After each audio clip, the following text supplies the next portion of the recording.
to just tell you a little bit about who I am, what I believe in, what kind of president I want to be for you, and then we'll talk about whatever's on your mind.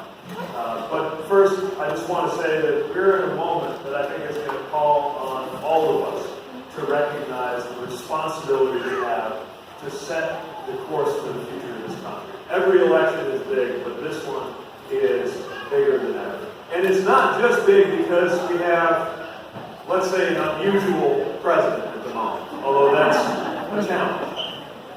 It's big because our country is at a crossroads. It's big because of the forces that let a guy like the current president get there in the first place. I don't think people like him take over a major political party, let alone get anywhere near the White House under ordinary circumstances. We got a problem. That's right. We got challenges in this country, and I don't have to tell you that because a lot of it has been felt in the rural and industrial Midwest, where we've been tolerating the intolerable for far too long. We just accepted the idea that some of us aren't able to afford health care. We just accepted the idea that the stock market can go up and life expectancy can get shorter at the same time. That shouldn't even be possible. We've accepted a Washington that doesn't speak for us. We're sending politicians to Washington hoping they're going to fight for our lives. And they get there, and they get more interested in the part about fighting than the part about our lives. That's right. I believe our lives ought to be at the very center of politics and government. I believe the whole reason we invented government as a human species is to try to make our everyday lives a little bit better. And if that's not happening, then that's why we change our government. That's the whole idea of democracy. And that's what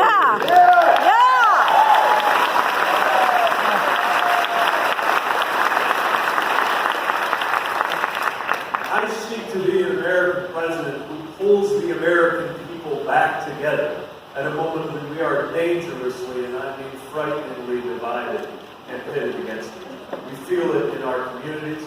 We feel it in our churches.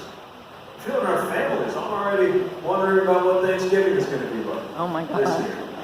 See, that wall the president said he's going to put up on the border, that's never going to happen, but some very real walls are being built up within our lives. They're walling us off against our neighbors, people we love and care about. We're being pitted against each other.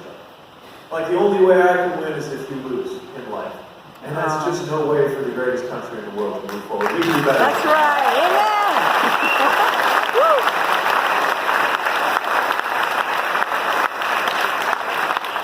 I believe the way forward is for the president, a different kind of president, to lead us in the name of our values. Values that have been used to pit us against each other, but ought to be something that brings us together. Like our flag and our love of this country.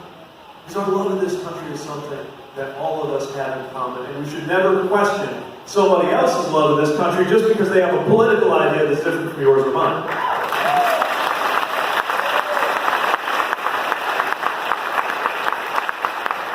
Flag represents the freedom to speak out when our leaders do something wrong, and we should expect better than being told to go back to where you came from when you say something about what a president or any other is doing if you don't think it's right.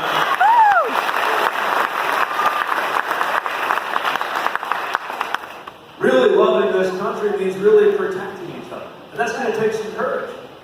That means the courage to stand up to white nationalist violence that's leading to people getting killed in this country right now. It means the courage to make sure that when we honor the Second Amendment, we don't let that be turned into an excuse for inaction to deliver even the basics like background checks that are going to keep our kids safe in their That's schools. right. Americans are insisting on that. That's right.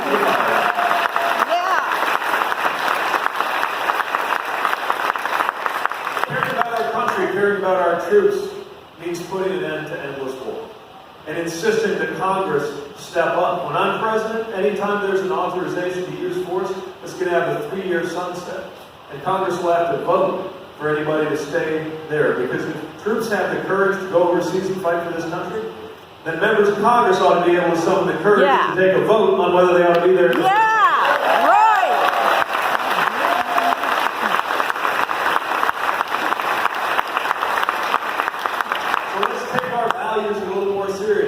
Same thing with freedom. I believe American freedom includes the freedom that you only have if you have a a living wage, the ability to put food on the table. Who can say we're free if you're working full time and you're living in poverty? We want to deliver American freedom. That means making sure American workers have the freedom to organize for good wages and good working conditions. Yeah.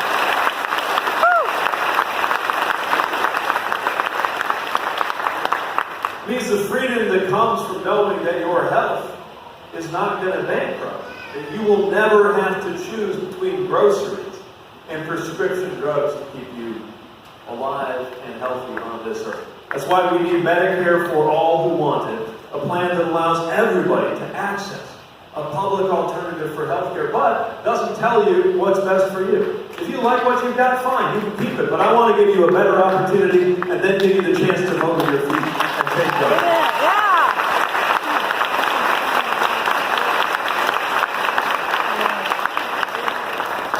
I believe American freedom means trusting Americans to make the right decision. And yes, that means trusting women to make the right decision about their reproductive health.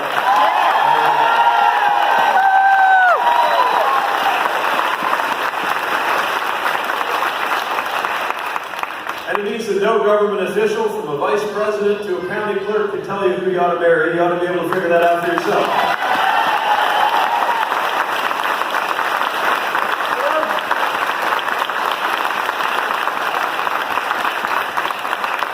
When I'm president, you can expect us to honor those values. And you can expect us to make sure that everybody is included. America doesn't succeed if rural America is not succeeding. We need to do something about rural health care, including the loss of health providers, the closure of hospitals, and the difficulty in accessing mental health services, because mental health is as important as physical health. We've got to put our money where our mouth is when it comes to make that happen.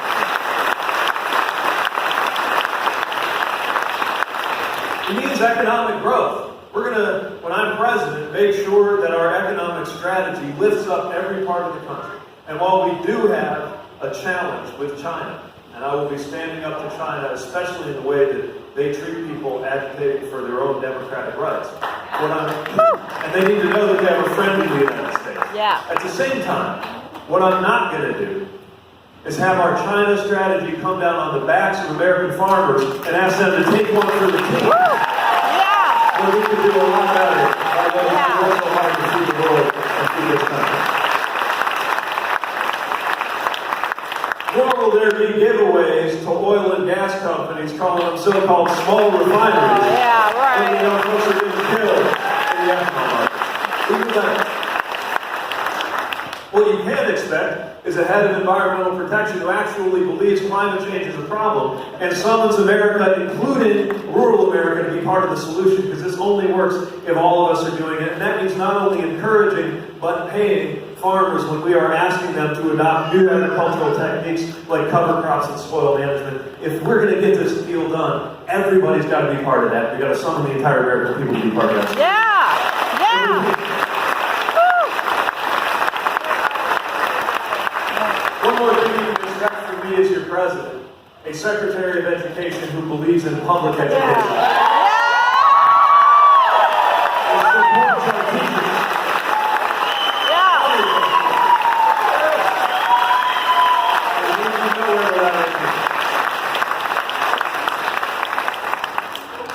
Now, I talk to a lot of audiences who find what I have to say appealing in terms of the kind of presidency I'm trying to create, but they also say, look, at this point I've gotten to where I would vote for my neighbor's dog if I thought that's who could beat this current president. So let's talk strategy for just a second, because this is important too.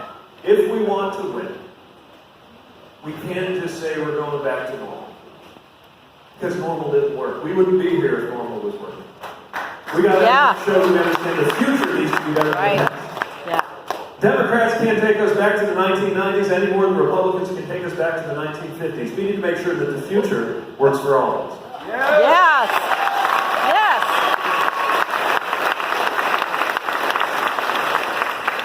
The other thing we got to avoid is a purity test that takes us so far out that we're going to turn off half the American people before we even get to it. We need ideas that are bold enough to meet the challenge of our time and big-hearted enough to bring everybody in on it. That's how we're going to unify the American people, and if you think about it, that's how we always have. Well, Democrats win when we put forward somebody who represents a new generation, who pulls people in from across the aisle, who's not too associated with Washington. Every time we go with the establishment choice, we come up short. So we got to get our heads around the simple fact that the most dangerous thing we can do, at a moment when we've got to make sure that we win this election, the most dangerous thing we can do is try too hard to play it safe. We need to inspire people and let everybody know where they fit in this future. Yeah. Yeah. Woo. I believe we could be proud of what we did as a country in 2020.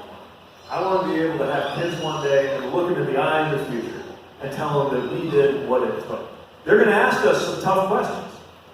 They're going to ask us, how did it ever get to where kids were learning active shooter drills before they learned to read?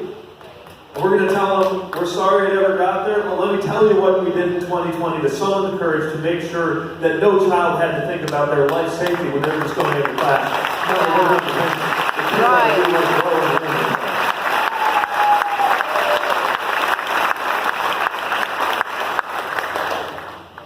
They're going to ask us, how did you ever let it get to the point where the climate around us changed until everybody from people living in cities on the coasts to anybody trying to grow crops in the Midwest was impacted by sea level rise and extreme weather? We're going to say, okay, things got to that point, but then we saw what it took to fix it, and we did it in a way that created jobs, brought Americans together, and did not constrain your opportunities in life because we wanted to set your generation up for success. We can be proud of what we're doing right now. Yeah. Yeah. Woo. You can be proud of the steps we took to see to it that in this country, race is no barrier to health or wealth, has no bearing on your life expectancy or your relationship with law enforcement. We can summon the courage to make that happen. We can be proud of it.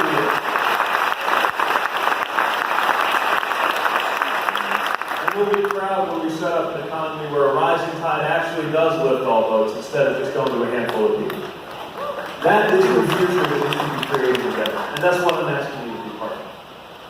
I know that the word hope went out of style for a little while in our politics because it's been so bleak and so brutal. But this is a season for the hope that requires us to seek bigger ideas and to lift each other up and to make things happen. That's what this is about. Running for office is an act of hope.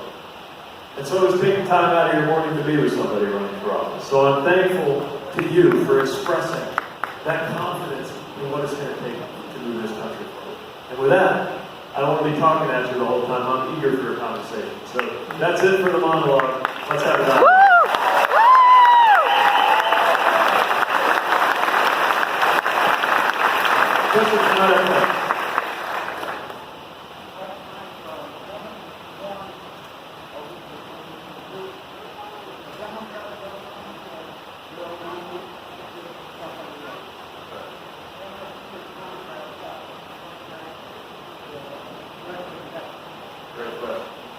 The question was about last night. You might have noticed a Republican fundraiser here in Iowa where they said that Democrats are going to come take your money and give it to somebody else. And how does that stand up when we see what's going on with the tax giveaways of this administration?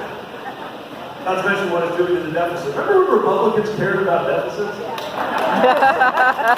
Now, That's funny. I'm a little more concerned about the debt and the deficits than is probably fashionable in my party, the Democratic Party. To be honest, in our past, sometimes my party said, don't worry about it. But here's what we learned. When the other party takes power, they grow the deficit like you wouldn't believe. It turns out that for all the talk, they don't actually care. Which means if our party doesn't do something about deficits, nobody will. That's right. That's right. How do we do it? By the way, it's also important from a generational perspective, because I think my generation just might be here when some of these financial time bombs they're setting actually go off. So it's why we got to be responsible. So how are we going to do it? Well, first of all, careful what we promise.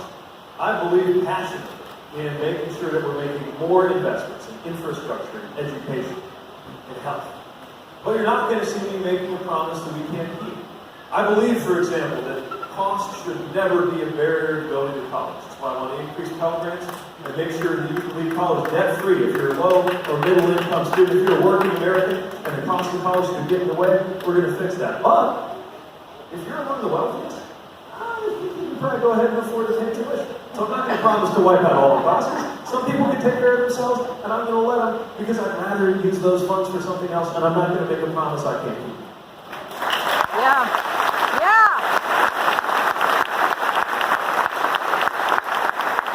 And yes, it's going to mean making sure we got a tax code that holds people accountable. Now, this is not about punishing people for succeeding. If you're doing well in life, I promise you'll still be doing well in life when I'm president. But the top 2%, we're going to need a little help investing in roads and infrastructure, and national defense and healthcare. It's only fair. And by promise, if you're rich when I become president, you'll still be rich when I'm not. But we're going to make sure that you're paying your share. And this isn't just about individuals. This is about corporations. Anybody in this room would pay a penny in federal income tax. That's right. That's not right. Yeah. So we're going to pay. Yeah.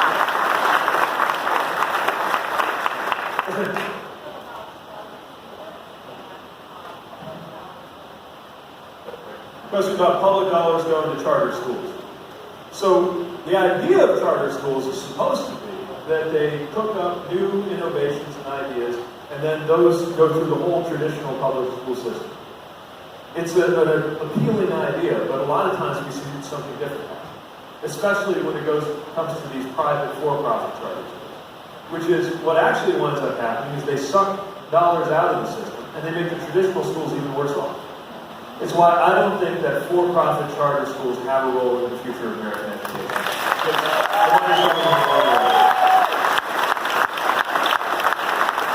Of course, we should be piloting new ideas, and I'm fine with that. And I think charters, with the right kind of oversight and accountability, can play a role. But the point has to always be to make sure that our traditional public schools become stronger. And if it's making them weaker, we're moving in the exact wrong direction. We've got to make sure that everybody has access to quality public education.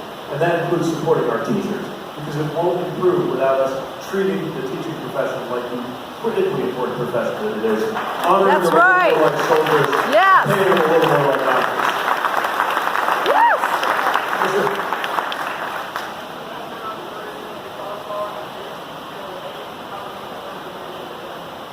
Thank you. What did you say? Could everybody here just raise your hand? Just want to make sure folks know how many folks here serve. Thank you for what you've done to serve.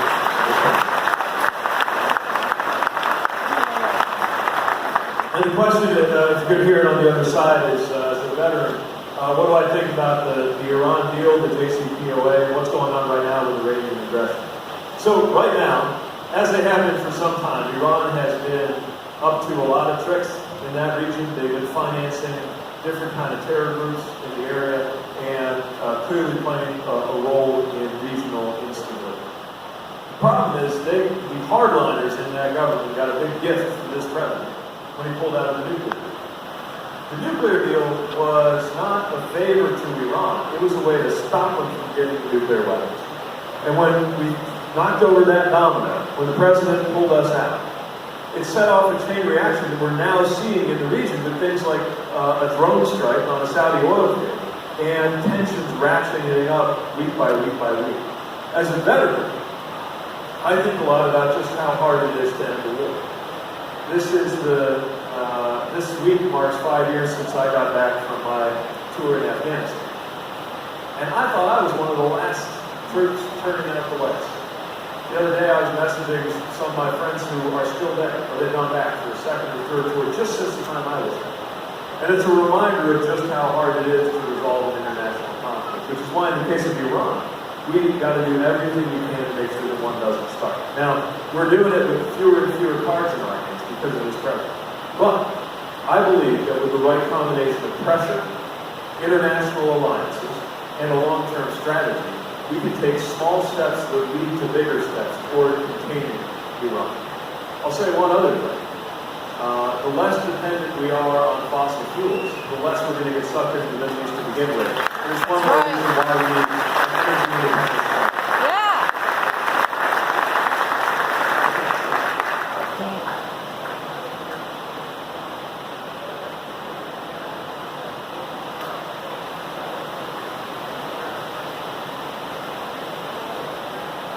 So the question is, if I compare, I'll try to paraphrase it. Medicare for All who want it is getting a lot of conversation.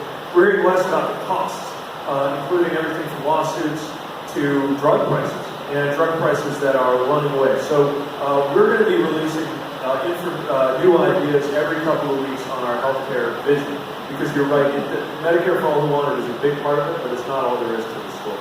Here's how I want to come to drug pricing.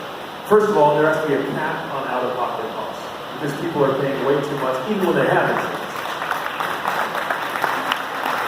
Secondly, we got to do something about companies that are abusing the system and gouging people on everything from insulin to life-saving drugs. Now, don't get me wrong. If you invent a miraculous therapy, I want you to be rewarded for that. If it costs you a lot to research that, I want you to reap the gains of what you did. But that's not what we're seeing going on right now, at least in some cases. What we're seeing happen right now is companies deliberately making it harder to get something that you need in order to live, keeping the prices high, and then taking all of the profits away from people. And that is gouging, it is extortion, it is wrong, and you won't allow it to happen. Yes. This is why I believe that the Secretary of Health and Human Services should be empowered to negotiate drug prices. The idea that we're not allowing Medicare to negotiate on drug prices guarantees that we are paying more than we have to. And so I'm going to make sure that we do. And taking together all of these steps will make sure that prescription drugs are more affordable for everyone. Yeah. Woo. Hey. Yeah, we certainly need to make sure that liability is managed as well, too. Now, malpractice can be real and it can create real problems. We've got to make sure that that system is not abused. And it's one of many things that can impact the costs in the Medicare system and delivery. Pete, over here. I'll get to you next. Okay. Yes, ma'am. I really found it unacceptable what my government is doing with the children at our borders. I'm very shocked that many of them are at camp. Some of them costing $750 per day per child, when children are having to go without the very basic child care. I want to know what we can do about that problem today, and what we did in the past when some of these children are still lost in their families, and what we can do to prevent this terrible future that looks like there's no end in sight for the plight of these children. Thank you. The question is about the treatment of children at the border. Yeah. What's happening at the border is a moral stain on this country. Family separation will never be American policy when I'm president. Yeah. Woo. Another thing you're never going to see is for-profit detention facilities for children, because nobody's going to make a profit. That's right.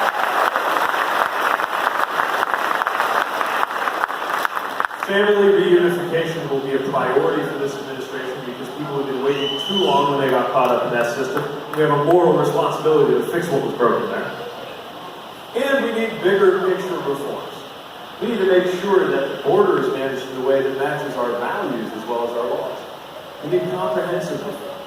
We need to make sure the whole system is improved, from the way that legal immigration works to how we're going to treat dreamers who are in our communities, and workers who are making life possible, including in the rural Midwest, who need a pathway to citizenship.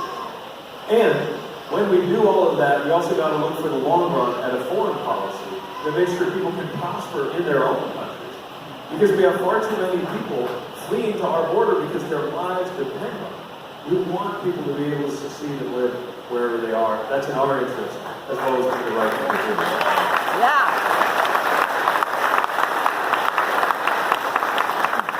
And I gotta say, this is also something that deserves to be a conversation with voters who are guided by faith.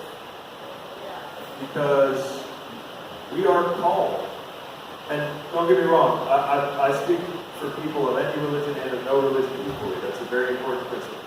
I would also say any moral tradition, religious or otherwise, has something to say about the way you treat children and the way you treat strangers. And the idea of welcome is throughout Scripture and also throughout our moral tradition. We should honor that in the way we treat the most vulnerable people who live in our country for help and support. welcome.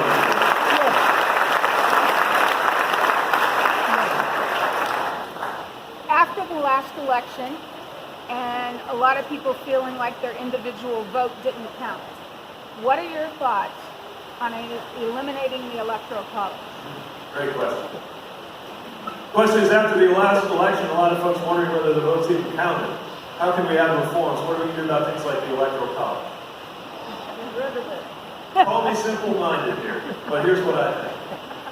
I think that in the same way as when we're choosing a governor, we're choosing a mayor, when our democratic society chooses our president, we ought to just count up all the votes and give it to the person who got the most votes.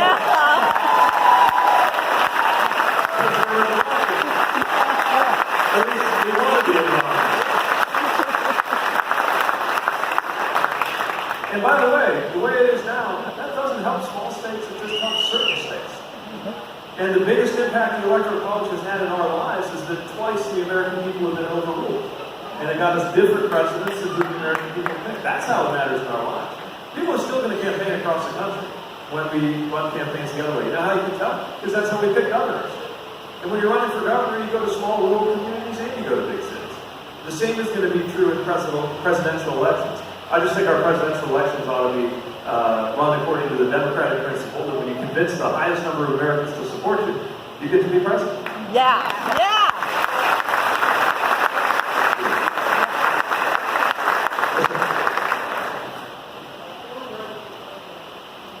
Say again?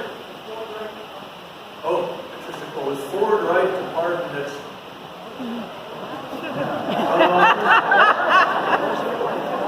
I wasn't around for that one. I'll say this. I think that in his mind, President Ford may have known that he was sacrificing his own presidency because he thought it was important that America be spared the spectacle of the president being criminally prosecuted. Because there was a sense of reverence for the office of the presidency that he was trying to preserve. Now, having said that, when it comes to reverence and dignity in the office of the presidency these days,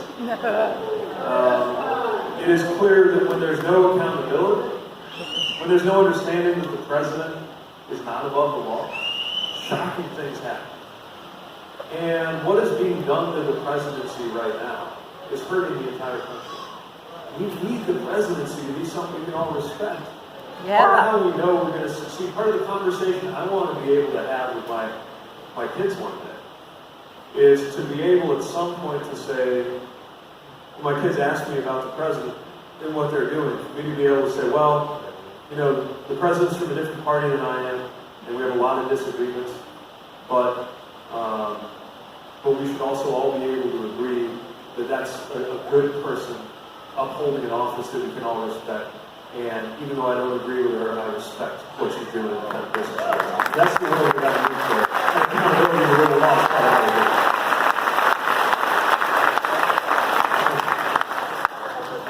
How will you achieve universal background checks, and how else do you suggest ending our gun violence problem?